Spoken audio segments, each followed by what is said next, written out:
Magandang umaga. Narito na ang pinakahuli sa lagay na ating panahon ngayong araw ng Linggo, May 24, 2026. Narito ang ating pinakahuling satellite image kung saan yung low pressure area na minomonitor natin sa loob ng ating Philippine Area of Responsibility ay nag-dissipate o nalusaw na nga. Gayunpaman, meron pa tayong isang low pressure area na minomonitor at kanina alas 3 ng madaling araw ito ay huling namataan sa layong 2,195 kilometers silangan ng Southern Mindanao. Etong low pressure area na ito nananatiling mababang tsansa na maging isang ganap na bagyo in the next 24 to 48 hours. Gayunpaman, yung kanyang trough extension ang nakakaapekto sa Mindanao at nagpapaulan sa ilang bahagi ng ating bansa. Maliban nga sa low pressure area na ito, wala na tayong ibang minomonitor na low pressure area o bagyo na nasa loob or malapit sa ating Philippine Area of Responsibility. Para naman sa lagi ng panahon ngayong araw, inaasahan nga natin sa lugar ng Palawan ay magiging maulan, dulot nga yan ng trough ng low pressure area. Para naman sa lagi ng panahon sa Metro Manila at sa ating nalalabing bahagi ng Luzon, bahagyang maulap hanggang sa maulap na papawirin, may mga tsansa pa rin ng mga thunderstorms, lalo na tuwing hapon at gabi. Yung mga kasamahan natin sa Regional Services Division patuloy na maglalabas ng thunderstorm advisory kung kinakailangan. By tomorrow or Monday, inaasahan nga natin maulan pa rin na panahon sa may Palawan area. At pagdating ng Tuesday, posibleng sa Southern Palawan na magiging maulan.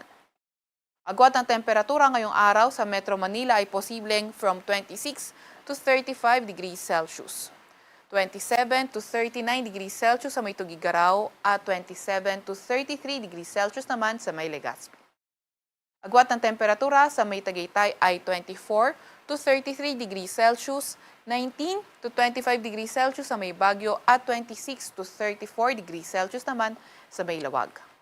Agwat naman ng temperatura sa Puerto Princesa at Calayan Islands ay 26 to 34 degrees Celsius.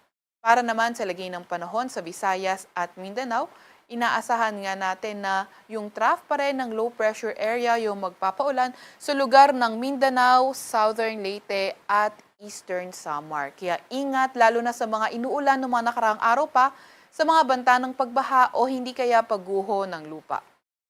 Para naman sa lagi ng panahon sa nalalabing bahagi ng Visayas, asahan nga rin natin yung partly cloudy to cloudy skies condition at may mga tsansa ng mga localized thunderstorms. Although sa may southern part nga ng Visayas area, posibleng mas madalas yung thunderstorm occurrence. Inaasahan by tomorrow, same weather condition pa rin, same pa rin yung areas na papaulanin ng trough ng LPA sa may Mindanao pa rin, Southern Leyte at Eastern Samar.